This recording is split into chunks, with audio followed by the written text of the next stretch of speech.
Magandang umaga mga igan, inamin ni incoming Peace Process Advisor Jesus Duresa na may mga kinakausap siyang tao sa Sulu para makalaya mula sa kamay ng Abu Sayyaf ang isang Norwegian at ang Pilipinang asawa ng Canadian na pinugutan kamakailan. Mula sa Oslo, Norway, may live report si Rafi Tima. Rafi. Igan, yan nga sinabi sa atin nitong si Duresa sa sideline nitong Oslo Forum kung saan dumalo itong si Secretary Duresa. At yan ay sinabi niya mismo dun sa Foreign Minister ng Norway.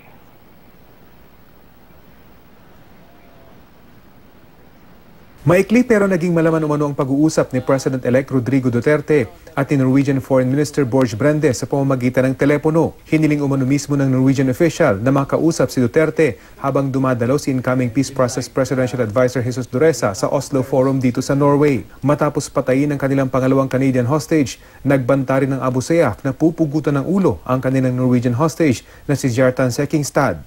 Nagsabi lang ang Norwegian minister na we thank you for your continuing help, especially in bringing home safely those who are being held hostage. Sabi naman ni President-elect Rudy that we're doing our best here, you know. Bagamat pulisiya ng pamahalaan na hindi makikipagnegosasyon sa mga terorista, kinumpirma ni Duresa may mga kinakausap sila sa Sulu para subukang mapalaya ang Norwegian hostage. May mga dalawa akong natawagan nandun. At nakinig pa nga sila kasi naka-speakerphone yung conversation namin. But all efforts are being done.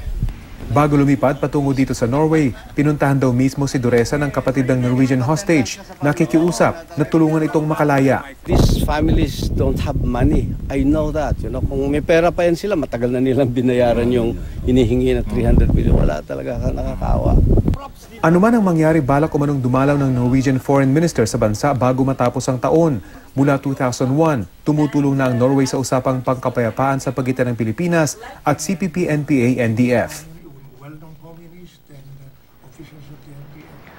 Umaasa pa nga Igan itong si Duresa at ang Foreign Minister ng Norway na sa pamamagitan ng third party ay mariresolba itong hostage situation dyan sa Sulu na kinabibilangan nga nitong Norwegian at isa pang Pinay. Samantala, Igan, ay dito sa Oslo Forum ay nagkita itong outgoing at ang incoming OPAP Secretary dito nga sa isinagawang Oslo Forum dahil sila ay inibitahan itong prestiyosong Oslo Forum kung saan nagtitipon-tipon itong mga leading peace mediator sa buong mundo. At ayon kay Secretary Deles ay malaki yung kanilang maibabahagi sa experience ng Pilipinas sa pakikipagnegosasyon sa MILF, lalo na dun sa 3 taon at mahigit na pag-hold ng ceasefire dyan sa Mindanao na nabasag lamang nung mamasapan ng encounter. Igan?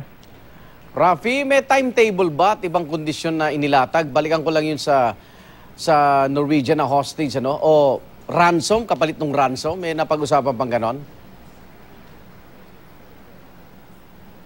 Well, Igan, hindi na binanggit sa atin iti Secretary Duresa yung pinag-usapan nila nitong Foreign Minister at ni incoming President Duterte. Pero suffice it to say na wala daw mangyayaring ransom insofar as the government is concerned. At sa pamilya naman ay sinabi nga niya na talagang walang pera itong pamilyang ito. So umaasa talaga sila, Igan, doon sa third party na kinakausap nitong si Duresa. Ayaw naman niyang banggitin kung sino mga ito para syempre hindi makompormiso. Pero pagdating sa mga requirements pa na hingi ng Abu Sayyaf, ay walang binanggit itong si Secretary Duresa, Igan.